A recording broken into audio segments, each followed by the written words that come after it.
반갑습니다. EBS 생활관리 이지호입니다. 여러분과 2017 수능대비 생활관리 수능특강 제5강에서 만나게 되었습니다.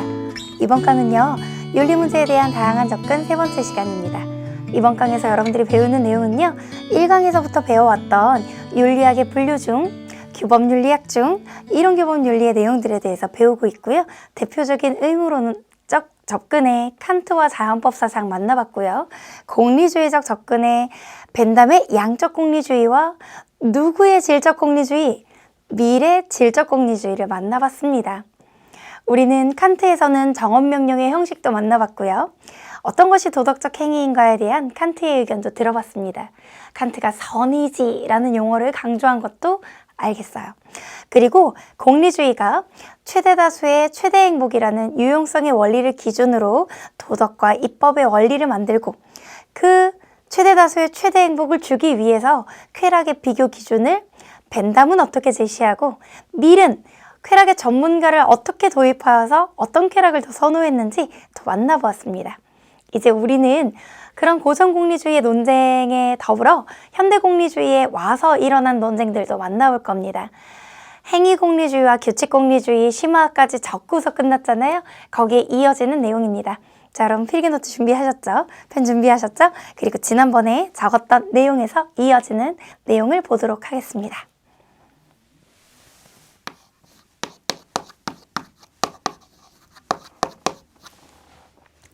자, 바로 행위공리주의와 규칙공리주의의 논쟁인데요. 이미 여러분들은 행위공리주의와 규칙공리주의가 적혀 있을 겁니다. 그래서 행위공리주의가 뭐고 규칙공리주의가 뭔지 얘기를 다시 한번 해보자고요. 원래 기존의 고전 공리주의자들, 벤담과 밀이 주장했던 그 공리주의는 행위의 결과에 초점을 맞추는 것이었거든요. 근데 그걸 현대 공리주의자들이 이제 논의하다 보니 개별 행위의 결과냐 아니면 규칙 준수시의 결과를 함께 고려하는 거냐에 따라 두 가지 공리주의를 나눌 수 있다고 생각이 든 거예요.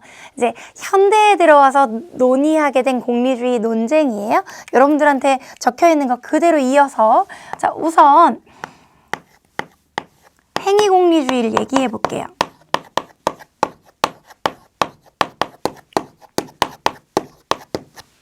행위공리주의는요, 하나하나의 개별적인 행위의 결과의 유용성을 계산해야 된다고 보는 입장입니다.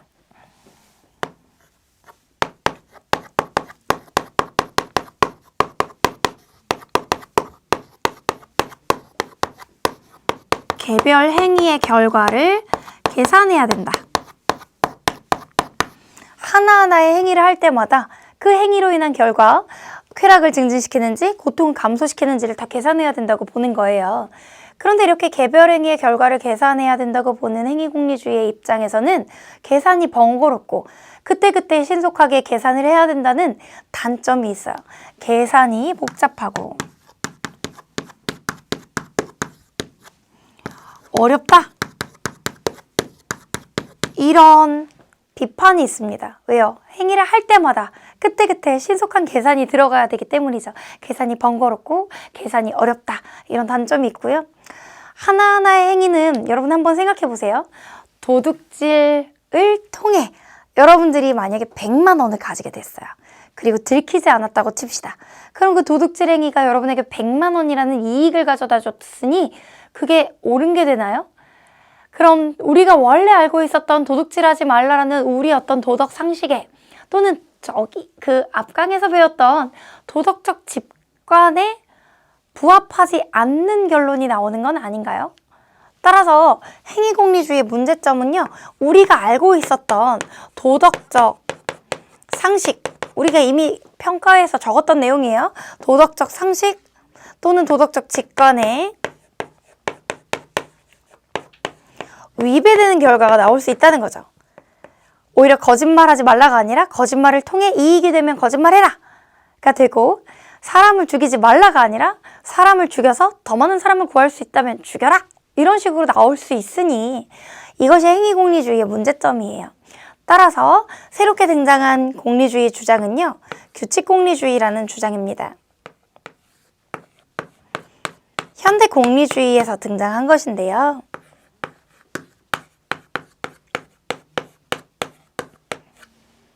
규칙공리주의라고 부르는 것은 하나하나의 행위의 결과를 다 계산하는 게 아니에요. 유용성이 검증된 규칙에 따라 이미 이러한 도덕 규칙을 지키는 것이 유용하다라는 것이 검증된 규칙에 따라 이미 유용성이 검증된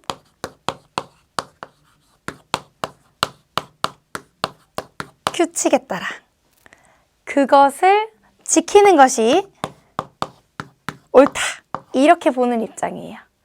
거짓말하지 말라, 살인하지 말라와 같은 그러한 도덕 규칙은 그것을 지키는 것이 장기적으로 더 이익이 된다는 것이 우리에게 검증된 규칙이라는 거죠. 선생님, 그럼 도둑질하지 말라, 거짓말하지 말라라는 걸 우리의 의무로 지켜야 된다고 보는 칸트와는 뭐가 달라요? 다르죠. 칸트는 그걸 무조건 지켜야 되는 것이고요.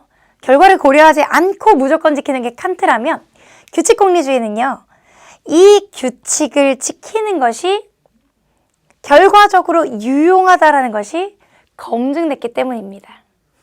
즉, 개별 행위의 결과를 보는 것이 아니라 규칙 준수의 결과를 고려하는 거죠. 규칙 준수 시에 장기적인 결과, 그걸 고려해야 된다는 겁니다. 따라서 지금 여기서 하나의 행위가 도둑질하는 행위라면 그 도둑질하는 행위가 지금 순간의 이익을 가져다 줄 수는 있겠지만, 하지만 도둑질하지 말라라는 규칙을 지키는 것이 장기적으로는 더 좋은 결과를 가져온다면 도둑질하지 않는 것이 좋겠다는 거죠. 이렇게 되면 이미 유용성이 검증된 규칙에 따라 행동하면 되기 때문에 그때그때 행위마다 계산해야 되는 번거로움이 없습니다. 즉, 이렇게 매번 모든 행위마다 신속한 계산이 들어갈 필요가 없고요. 이미 검증된, 유용성이 검증된 규칙에 따라 행위하면 되니까 계산이 편하죠.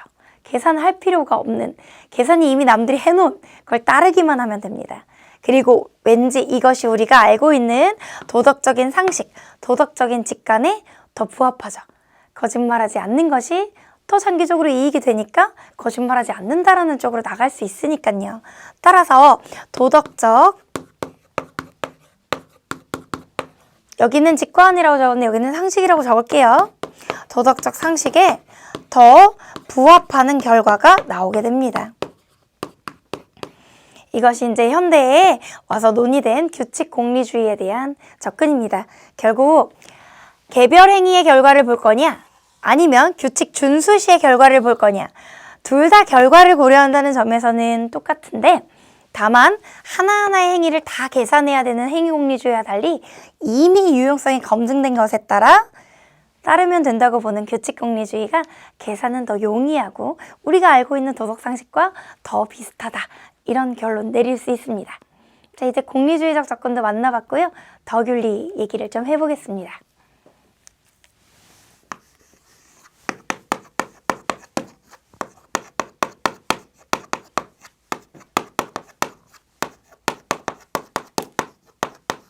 덕윤리적 접근입니다.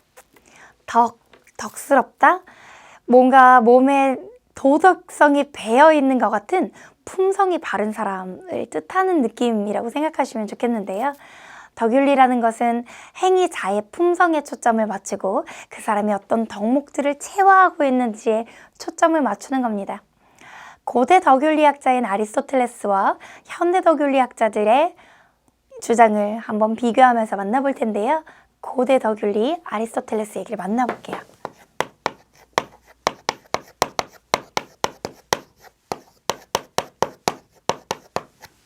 서양 고대 그리스 시대에 아리스토텔레스라는 학자는요,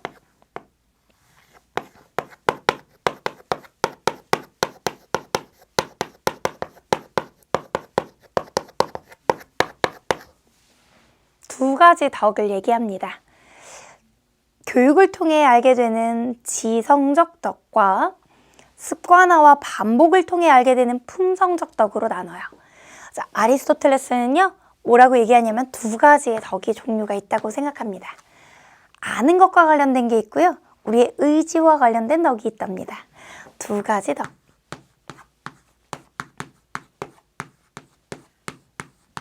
조금 까다롭게 얘기하면 아는 것과 관련된 거 주지주의적 덕과요. 주로 지식과 관련된 것과 의지와 관련된 거 주의적 측면의 덕이 있는 거예요. 말이 어렵다고요?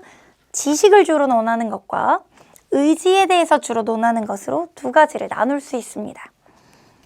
하나는 지성적 덕이고요. 자, 이것은 교육과 관련된 것입니다. 교육을 통해 형성되는 것이고요. 암과 관련돼 있고요. 교육을 통해 형성됩니다. 교육을 통해 형성되는 암과 관련돼 있어요. 이게 지성적 덕이에요. 이 지성적 덕에는요, 지혜가 있는데요. 특히 우리가 거문고를 타봐야 거문고를 잘 타는 악사가 될 수 있는 것처럼 절제 있는 행위를 해봐야 절제를 아는 것처럼 실천을 통해 알게 되는 지혜. 그것이 바로 지성적인 덕의 가장 대표적인 사례입니다. 실천적 지혜.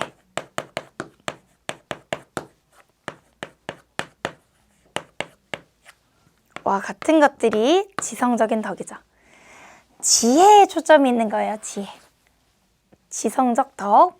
자, 그리고요. 품성적인 덕이 있습니다.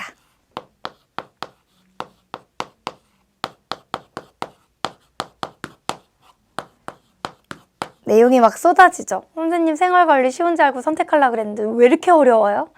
생활관리가 작년까지 이 부분을 그렇게 깊이 있게 다루지 않았었습니다. 그래서 작년까지는요. 덕윤리가 적혀져 있었지만 고대덕윤리, 현대덕윤리, 지성적 덕, 품성적 덕으로 구분도 자세히 안 했었어요.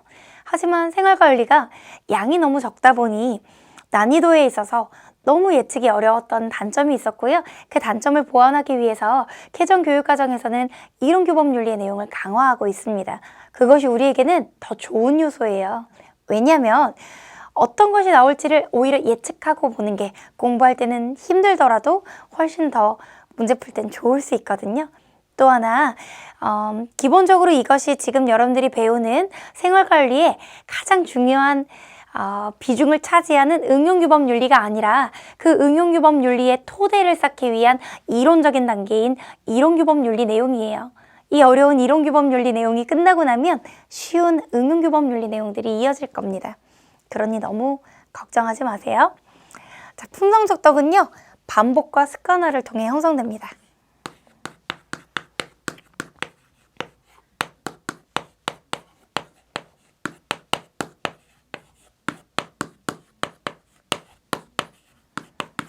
반복과 습관화를 통해 형성돼요. 이 품성적 덕에는요. 용기와 같은 것들도 있고요. 절제와 같은 것들도 있습니다. 근데 이 용기와 절제 또는 절약 이런 것들 있잖아요. 이러한 품성적인 덕들은요. 하루아침에 생겨나는 것이 아닙니다. 계속 꾸준히 반복하고 습관화하고 너무 지나친 용기를 부리면 안 되니까 너무 지나치거나 너무 모자라게 용기가 너무 모자라도 안 되니까 모자라지 않도록 계속 의지를 길러야 돼요. 너무 지나치거나 모자라지 않으려고 한쪽에 치우치지 않으려고 노력하는 과정에서 이 품성적 덕이 형성이 되는데요. 그 품성적 덕을 갖추기 위해 뭐가 필요하냐면 중용이 필요합니다. 뭐가 필요하다고요? 중용의 내용이 필요해요. 그럼 지나치거나 모자라지 않기 위해 필요한 중용이라는 게 도대체 뭘까요? 중용에 대해서 심화로 들어가 보겠습니다.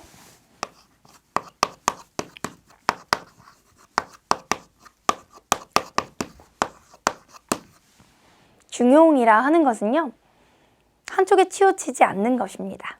한쪽에 치우치지 않는 것.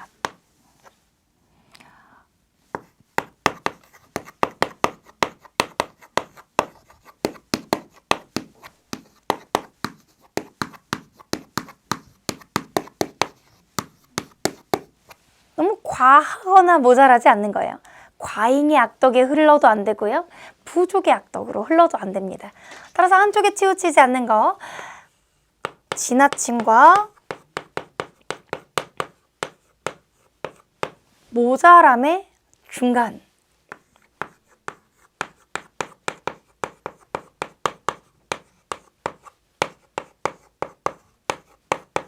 을 중용이라 합니다. 예를 들어 볼게요. 예를 들어 용기라는 중용의 값이 있다고 칩시다. 이 용기는요, 너무 용기가 지나쳐서 만용이 되거나 너무 용기가 부족해서 비겁한 행동을 하게 되지 않으려고 계속 의지를 길러야지만 얻게 돼요. 왜냐하면 이 용기는 과하게 되면 만용으로 흐를 수 있고요. 이게 과잉의 악덕입니다. 부족하게 되면 비겁으로 흐를 수 있기 때문에 한쪽에 치우치지 않으려는 의지가 반드시 습관화되어야 되거든요. 의지와 관련돼 있습니다. 한쪽에 치우치지 않으려는 의지를 습관화해야 됩니다. 과하거나 부족하지 않으려고 해야 돼요. 근데 이게 뭐는 아니냐면요, 산술평균은 또 아닙니다. 선생님, 산술평균이 뭐예요? 여러분, 하루에 몇 시간이나 공부하세요?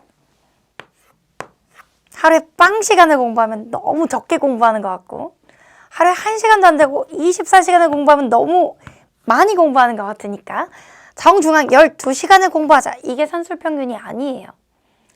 쌤이요, 학생부 교무실에 근무할 때가 있었어요. 그때 한 학생이 전학을 왔는데, 전학 온 학생이 70만 원짜리 슬리퍼를 신고 왔어요. 선생님, 70만 원짜리 슬리퍼가 있어요? 저도 그때 처음 알았어요. 명품 실내화였나 봐요. 명품 샌들 같은 거였나 봐요. 여러분들이 주로 신는 이렇게 선이 3개 그어져 있는 슬리퍼가 5,000원이라고 칩시다. 아니요, 1만 원이라고 적어볼게요. 뭐 학생들한테 물어보니까 3,000원이라 그러더라고요. 그럼 여러분, 1만 원은 너무 싼 것 같고 70만 원 너무 비싼 것 같으니까 35만 원쯤 하는 슬리퍼를 신을까요? 이게 중용이 아니라는 거예요. 정 가운데 산술평균의 값이 중용이 아니라는 거죠. 중용은요, 이성적으로 철저하게 생각을 해봤을 때, 이성적으로 판단해서 합당한 값을 말합니다.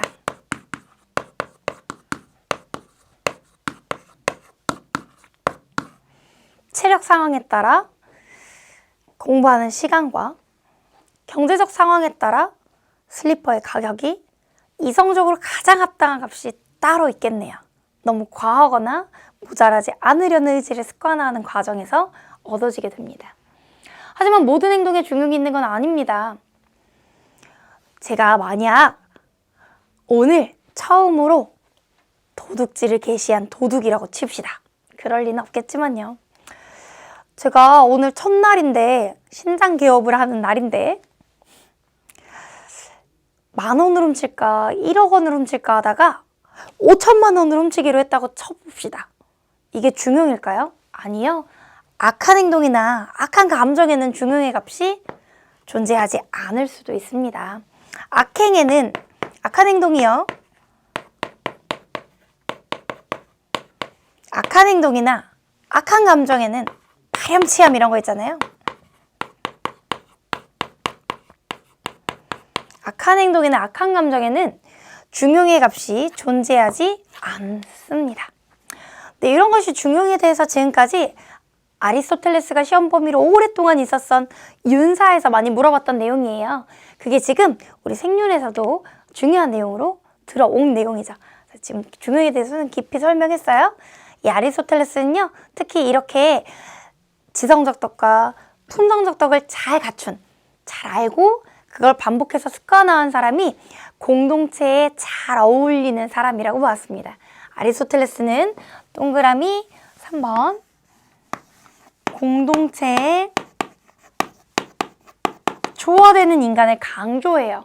다른 말로는 공동체적 삶을 강조합니다.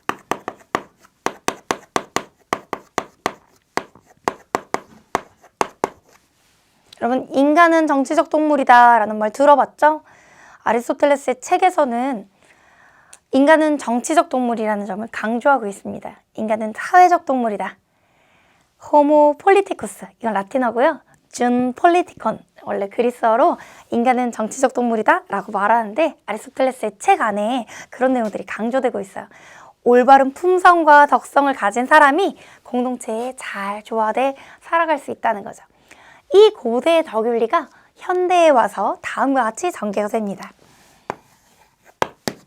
2번, 현대의 덕윤리.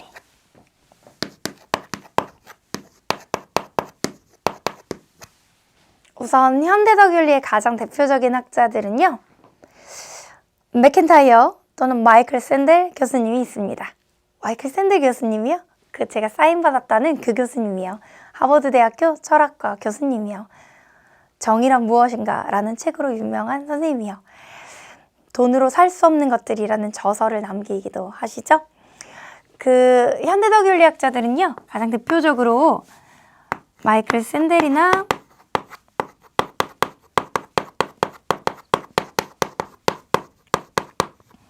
맥킨타이어 같은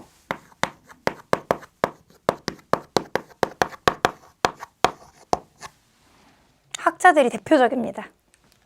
뭔가 샌델이나 타이어가 생각나니까 고무도 생각나고 재미없죠? 그쵸? 네.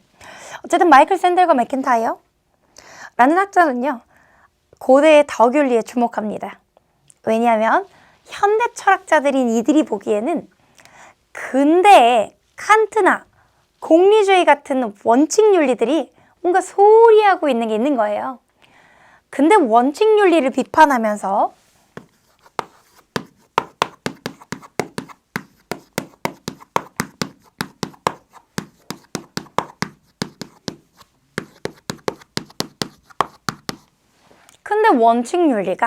근데 원칙 윤리는 뭐냐면요, 요게 칸트나 공리주의와 같은 학자들이 강조하는 윤리예요.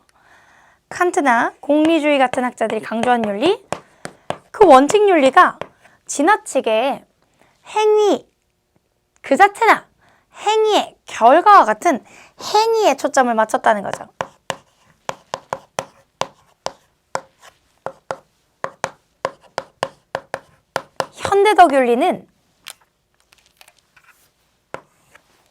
현대적 윤리는 이 행위의 결과나 행위 그 자체를 중시하는 근대 원칙 윤리가 바람직하지 않다고 보고요. 뭔가 행위 자에 초점을 맞추는 아리스토텔레스를 다시 부활시키고자 합니다. 행위가 아니라 행위 자를 중시하는 윤리가 다시 필요하다는 거예요. 행위자가 어떠한 품성과 됨됨이를 가지고 있는지, 이 사람이 얼마나 좋은 품성과 덕성을 체화했는지, 행위자의 품성, 그 사람의 덕성, 그 사람의 인간 됨됨이, 그 사람의 배려하는 정도, 이런 것들을 중시하는 윤리설이 바로 현대 덕윤리입니다. 뭔가 이성적으로 냉철한 걸 강조하는 근대 원칙 윤리와는 달리 이성보다는 감성, 냉철함보다는 따뜻함을 중시하는 윤리설이기도 하고요. 냉철한 판단, 보편적인 판단보다는 상황과 맥락을 고려하는 속성도 가지고 있습니다. 구체적 상황과 맥락, 그리고 인간관계를 고려합니다.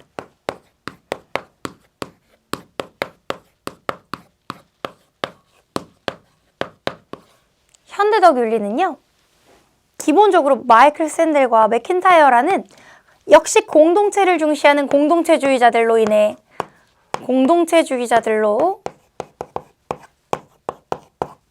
인해 주목을 받습니다. 공동체를 강조했던 건 앞에 있는 아리스토텔레스의 입장과 비슷한데요. 공동체 생활을 잘하기 위해서는 이성적인 냉철한 판단보다는 따뜻함, 정감, 기반한 따뜻한 심장 같은 것들이 더 필요하다는 거죠. 그때그때 상황에 따라, 맥락에 따라, 관계에 따라 어떤 품성과 덕성과 됨됨이가 나타날 것이냐, 여기에 초점을 맞추는 것이 현대덕윤리입니다. 자, 그럼 이것이 또 전개되는 과정에서 우리 배려윤리라고 하는 사상을 좀 만나볼게요.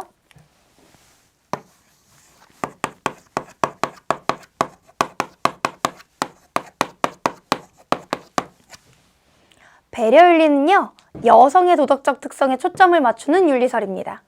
배려윤리라고 하는 것은 기존에 있는 남성 중심적 윤리와 현대 사회에 특히 주목하게 된 여성 중심적 윤리가 성향이 좀 다르다고 생각합니다. 보편적이고 공정하고 객관적인 걸 강조하는 남성 중심적 윤리와 달리 따뜻한 정감을 강조하는 여성 중심적 윤리에 초점을 맞춰보는 건 어떨까? 라는 질문에서 시작해서 결국은 남성 중심적 윤리와 여성 중심적 윤리의 조화의 필요성을 강조하는 것으로 결론이 나죠. 이 배려윤리의 대표적인 학자에는 길리건 나징스라는 학자가 있습니다.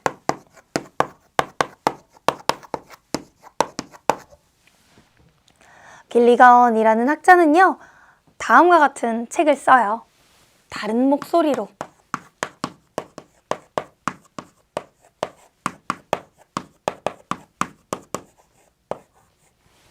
다른 목소리로라는 책을 통해서요, 남성 중심적 윤리와 여성 중심적 윤리가 차이가 있다고 얘기합니다. 남성 중심적 윤리는요,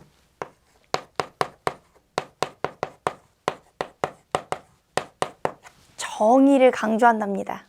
정의윤리의 특성을 가지고 있대요. 남성 중심적 윤리는 남성 중심이라고 적을게요. 정의윤리의 속성을 가지고 있대요. 이 정의윤리가 뭐냐면요, justice 할 때 정의예요. 이성이나 공정성, 보편성 이런 걸 중시한답니다. 이성, 공정성, 보편성, 뭔가 똑똑하고 냉철한 분석이요. 도덕적 추론을 강조한답니다.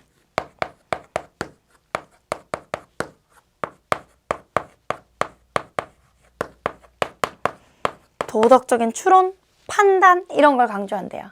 그런데요, 여성 중심 윤리는 좀 다르답니다. 여성 중심 윤리와 남성 중심 윤리가 서로 다른 목소리를 가지고 있는데, 여성들은 남자들이 보기에는 무언가 그때그때 판단이 달라지는 것 같고, 무언가 이 사람 만나 얘기할 때와 저 사람 만나 얘기할 때가 다른 얘기를 하는 것처럼 보여서 냉철하지 못한 것처럼 보일 수 있겠지만, 그게 사실 배려라는 속성 때문에 그런 거라는 거예요.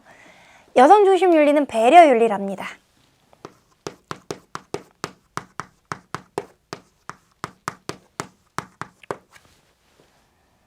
배려 윤리라고 할 때 배려 윤리는요, 어떤 느낌이냐면요, 따뜻한 돌봄,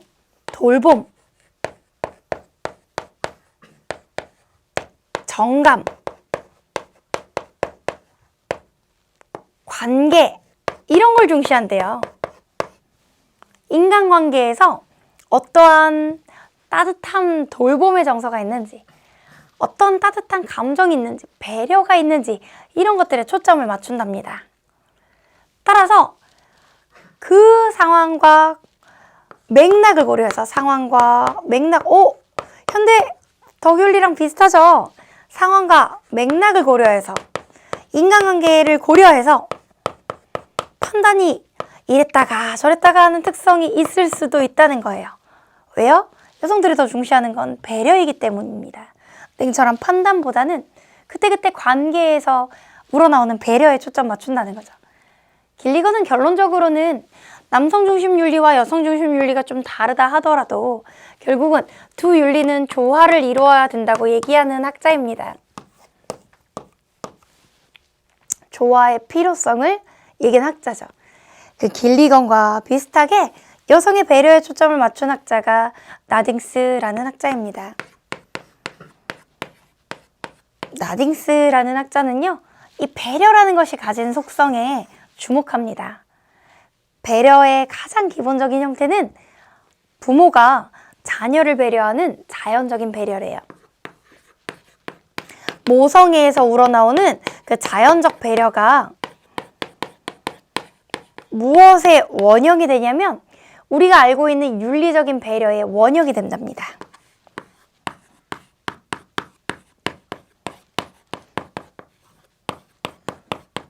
윤리적 배려의 원래 형태, 원형이 된대요. 자연적 배려가 윤리적인 배려의 원형이 된대요. 모성애로부터 출발해서 모자관계의 배려, 즉 모성애라는 것으로부터 출발해서 모든 윤리, 타인에 대한 배려까지 확대될 수 있고요.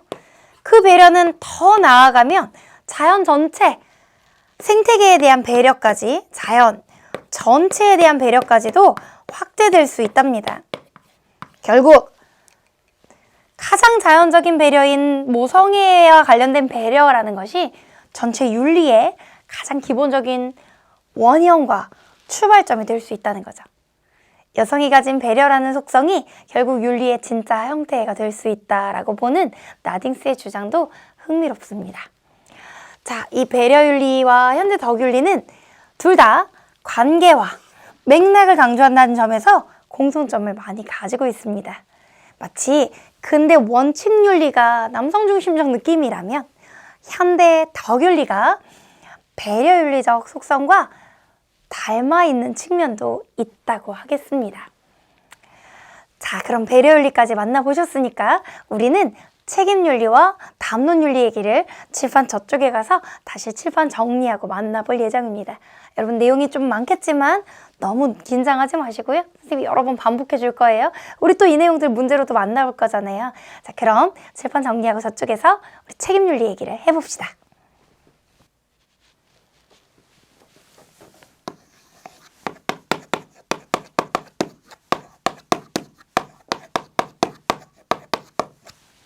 여러분, 책임윤리라고 하는 것은요, 원래 베버라는 학자에서 발견이 됩니다. 베버라는 학자는요, 나중에 우리 프로테스탄티즘이라는 직업윤리 배울 때도 한번 등장을 할 텐데요.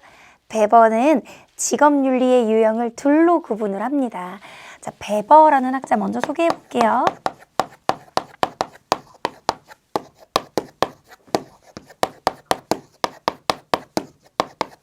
베버라는 학자는 직업윤리의 유형을 둘로 구분을 하는데요. 심정윤리와 책임윤리가 있대요. 심정윤리와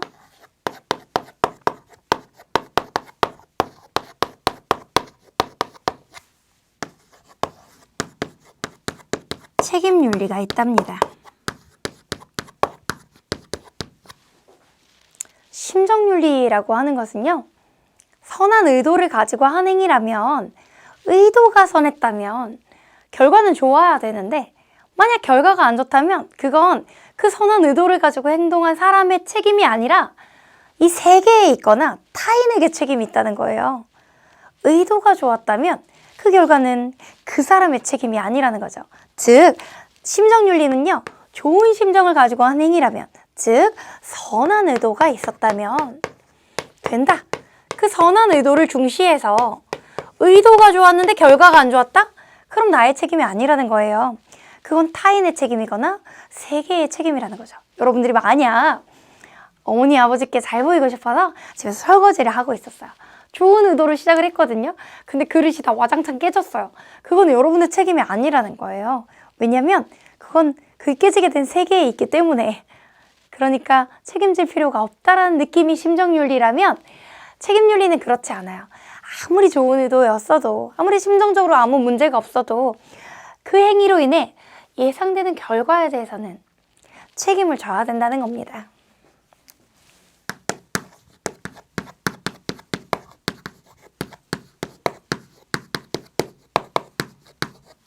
예상되는 결과에 대해서는 책임을 져야 된다. 이게 책임윤리예요. 여러분, 이 책임윤리는요, 특히 베버가 직업윤리를 구분할 때요, 특히 공직자에게 더 많이 강조되는 것이라고 보았어요. 특히 누구에게 많이 강조된다고요? 특히 공직자에게 강조된다고 보았어요. 공무원이라면, 나라의 일을 하는 사람이라면 그 행위로 인해 나타날 결과, 예상되는 책임까지, 예상되는 결과까지 책임을 져야 된다. 이렇게 봤던 견해가 바로 베버의 견해입니다. 자, 근데 이 베버의 직업윤리에서 나왔던 책임윤리라는 단어보다 더 시험 문제 중요하게 등장하는 건 요나스의 책임윤리입니다. 우리 소제목을 여기다 적어볼게요. 요나스는요, 기존에 있었던 책임 개념을 확장시키는데요.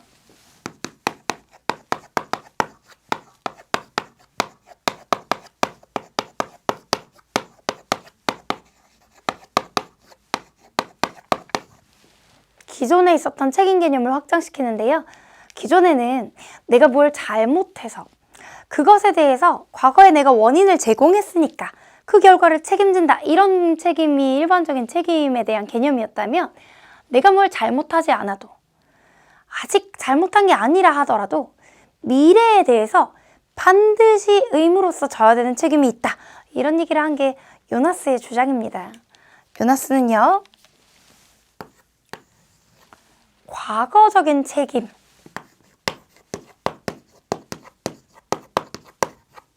뿐만 아니라 미래적인 책임도 얘기합니다. 미래지향적 책임. 과거에 내가 잘못했기 때문에 지는 책임뿐만 아니라 미래에 대한 책임을 얘기하면서 책임의 범위를 확대시켜요. 이거는 여러분들 결론을 먼저 알고 들으시면 더 이해가 쉬울 거예요. 요나스는 환경윤리학자입니다. 미래 세대에게 깨끗한 환경을 물려줄 책임이 우리에게 있다는 거예요. 미래 세대의 삶의 터전을 보호해줘야 될 책임이 우리에게 있다는 거예요. 미래 세대의 생존 가능성을 파괴하지 않아야 될 책임이 우리에게 있다는 거예요. 그래서 과거에 대한 책임뿐만 아니라 미래에 대한 책임도 얘기하는 거예요. 내가 원인을 제공한 것에 대한 책임뿐만 아니라, 즉 인과적 책임뿐만 아니라 과거에 원인을 제공한 결과에 대한 책임뿐만 아니라 무슨 책임도 있냐면 당위적 책임도 있다는 거예요. 당위, 마땅히 져야 되는 책임.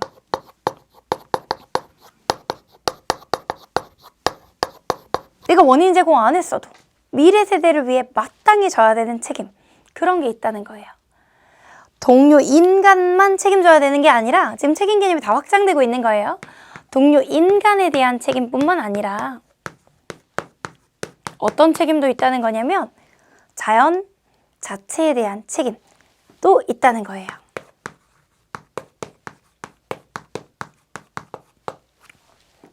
자연 자체에 대한 책임. 이 말을 결론 내려보면 이런 거예요. 우리가 기존에 알고 있었던 어떤 뭘 잘못한 결과 책임을 져야 된다라는 그 개념에서 더 나아가서 아직 우리가 하지 않은 일이라 할지라도 미래 세대에게 깨끗한 환경을 물려줄 책임, 즉 미래 세대에 대한 책임이 있다는 거죠. 요나스는 환경윤리학자예요.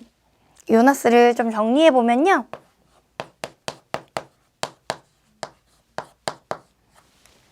요나스를 심화로 얘기하면 요나스는 윤리적 공백이라는 개념을 얘기한 학자입니다.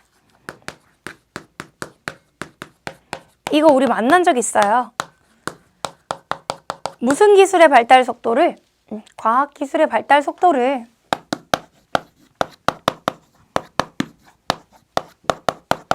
뭐가 따라가지 못하는 현상? 윤리적 논의가 따라가지 못하는 현상이에요. 과학기술은 빠른 속도로 발달하는데 그것에 대한 윤리적 논의가 전개되지 않고 있다면 윤리적인 공백이 생기거든요. 이 윤리적 공백을 메워야 한다는 거죠. 누가요? 요나스가요. 요나스의 사상이잖아요. 그 요나스는요, 왜 이런 얘기를 했을까요? 요나스는 환경윤리학자예요. 우리 환경을 파괴하는 주범이 뭐예요? 과학기술의 무분별한 개발이죠. 그러니 과학기술에 대한 경각심을 가져야 된다는 거예요. 그것이 미래 세대의 삶의 터전을 파괴할 위험성이 있기 때문이죠. 이걸 통해서 과학기술에 대한 윤리적 공백을 메우기 위해 과학기술에 대한 경각심을 가지고 반성적 성찰을 해봐야 된다는 거예요. 과학기술과 윤리에서 또 나올 겁니다. 그리고요, 또 요나스는 다음과 같은 얘기를 해요. 무조건적 명령을 무슨 명령이라고 한다 그랬죠? 칸트에서 정언명령 기억나시죠? 요나스는 환경윤리학자로서 정언명령을 다음과 같이 변형시킵니다. 생태학적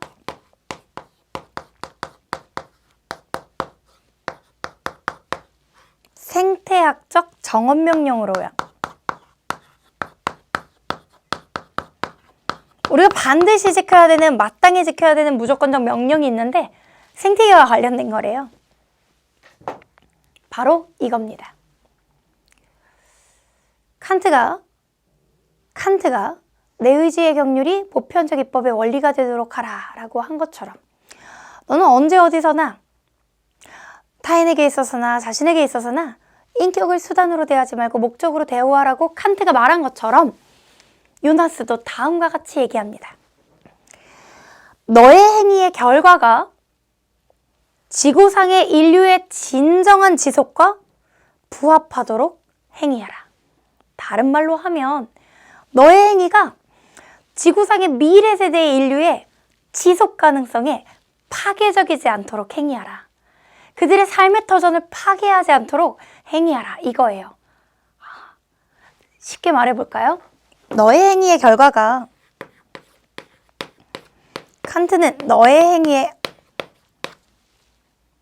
칸트가 아니라 요나스요. 요나스는 칸트의 영향을 받아요. 근데 칸트와는 달리 그 행위의 결과에 초점 맞춥니다. 너의 행위의 결과가 지구상에서 진정한 인류의 지속과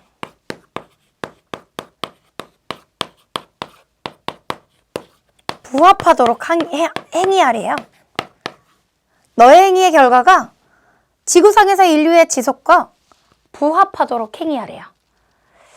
칸트와 똑같이 정언명령을 얘기하고 있기는 하나 원래 칸트는 결과까지 고려 안 하잖아요.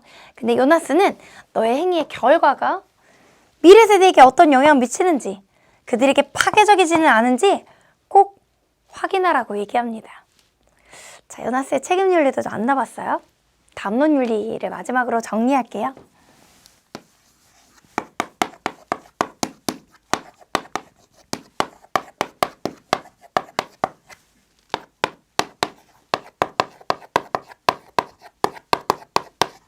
담론윤리는 하버마스라는 사상가의 철학입니다. 담론을 중시하는데요. 담론이 뭘까요? 이야기 남자네요. 우리가 이야기하고 논쟁하는 것과 관련된 건데요. 하버마스는 우리가 겪고 있는 모든 윤리적 문제는 의사소통의 왜곡 때문에 나타난다고 봅니다. 여러분 하고 싶은 말 다 하면서 살아요? 학교 다니면서 교장 선생님 이건 고쳐주세요 라고 말하고 사나요? 회사를 다니는 우리의 부모님들은 또는 우리의 가족, 친족들은 사장님한테 사장님 이것 좀 고쳐주세요 라고 다 말하면서 살 수 있나요? 한 나라를 살아가고 있는 시민들은 국회의원이나 대통령께 이런 것이 마음에 안 듭니다 라고 정말 우리가 하고 싶었던 말을 다 할 수 있나요? 그렇지 못하고 있다는 것이 하버마스의 진단입니다. 하버마스는 우리가 살고 있는 이 세상은 의사소통이 왜곡되어 있대요. 돈이 많은 자나 권력이 많은 자에 의해서 우리가 하고 싶은 말을 하지 못하면서 사는 것이 윤리적인 문제를 만들어냈다고 봅니다. 많은 문제의 원인은요,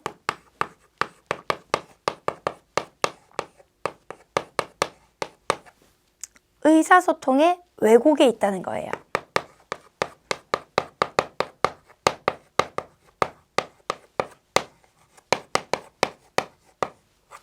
우리는 돈과 권력이 평등하지 않습니다. 돈이나 즉 경제적인 커다란 주체나 권력, 정치적으로 대단한 사람들, 이런 사람들 때문에 우리가 하고 싶은 말을 다 못하고 산대요. 돈과 권력에 의해 억압되고 있답니다. 그래서 하버마스라는 철학자가 꿈꾸는 삶은요, 하고 싶은 말을 다 하면서 사는 세상이에요. 이상적인 의사소통 상황이 되는 거예요. 누구나 평등하게 담론에 참여할 수 있고, 누구에게나 발언권이 있고, 누구의 의견도 무시당하지 않으며, 누구나 개방적인 토론에 임할 수 있고, 모두가 진실되고 참되며 정의롭고 이해 가능한 말을 하는 사회. 물론 선생님이야 이제 하버마스 내용을 잘 알고 있으니까 이렇게 빨리 말하겠지만, 여러분들은 하버마스에 대해서 다음과 같은 걸 기억하면 돼요. 그래서 하버마스는 자기의 말을 다 잘 할 수 있는 그런 이상적 의사소통 상황을 꿈꿉니다.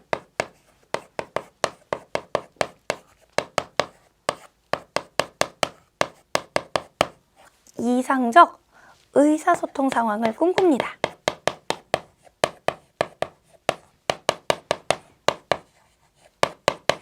누구나 평등하고 수평적이고 민주적으로 대화에 참여할 수 있고요.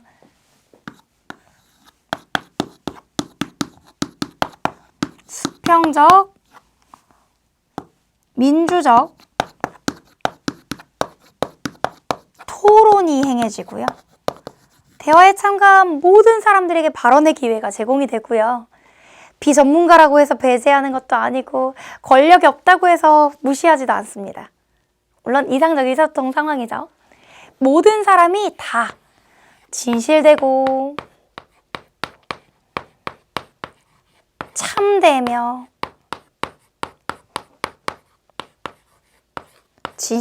참되며 따라오고 계세요? 속도가 좀 빠르다고요? 그래도 여러분들이 칸트, 공리주의, 덕윤리에 이어서 몇몇 플러스 알파의 이론 규범 윤리들을 막 배우고 나서 이걸 응용윤리에 적용하게 될 때 좋을 거예요. 아, 내가 배워가고 있구나 라는 느낌? 진실되고 참되며 의롭고 이해 가능한 말을 하는 상황.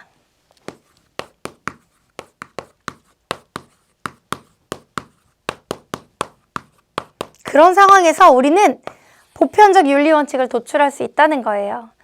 그런데 현실에서 이런 이상적 의사소통 상황이 만들어지기가 쉬워요, 어려워요? 어렵잖아요. 우리 하고 싶은 말 잘 못하고 살잖아요. 그러니까 이런 민주적인 의사소통이 가능한 무엇의 형성을, 공론장의 형성을, 우리가 이런 대화를 나눌 수 있는 공론장의 형성을 꿈꿉니다. 쉬운 말로는 열린 토론이 가능한 세상을 꿈꾸는 거고요. 우리의 토론이 반영될 수 있는 심의 민주주의의 형태, 우리의 토론이 반영될 수 있는 그런 민주주의, 열린 토론, 이런 것들을 강조하는 사상가가 하버마스입니다. 그러기 위해서는 언론의 자유도 보장되어야 되겠네요. 하버마스 교수님 지금 활발히 활동을 하고 계시고요. 하버마스 교수님의 제자 중에 유명한 한국인 교수님도 계세요. 한국에도 오셨다 가셨던 분인데요. 담론윤리에서 우리가 지금 살고 있는 세상에 공론장의 형성과 관련된 화두를 던져주고 있다고 생각합니다. 자, 우리는 이번 강을 통해서 이제 1주제부터 이어왔던 윤리학의 분류에서 규범윤리에서 이론규범윤리학의 여러 형태들을 만나보았습니다. 가장 대표적인 의무론, 공리주의, 덕윤리뿐만 아니라 배려윤리, 여성적인 특성을 강조했던 배려윤리, 책임윤리, 담론윤리까지도 만나보았어요. 이제 여러분들은 이렇게 배웠던 이론규범 윤리학의 접근들을 가지고 수능 특강의 연계교재 문제로 만나볼 시간입니다. 다음 강에서는요, 벌써 6강이네요. 여러분과 수능 특강에 담겨있는 윤리 문제에 대한 다양한 접근, 문제 적용을 좀 해볼 거고요. 이제 그 강도 끝나고 나면 응용규범 윤리들에 대한 내용들이 이어질 겁니다. 자, 여러분 잘 따라오고 있어요. 생활관리 지금 제일 어려운 내용들을 지나가고 있는데 여러분들 장하고 기특하고 대견합니다. 선생님이랑 이렇게 친해지면서 여러분의 생활관리 실력도 완성되어 간다고 생각합니다. 저도 더 좋은 강의로 다음 강에 찾아오겠습니다. 여러분 다음 강에서 만나요.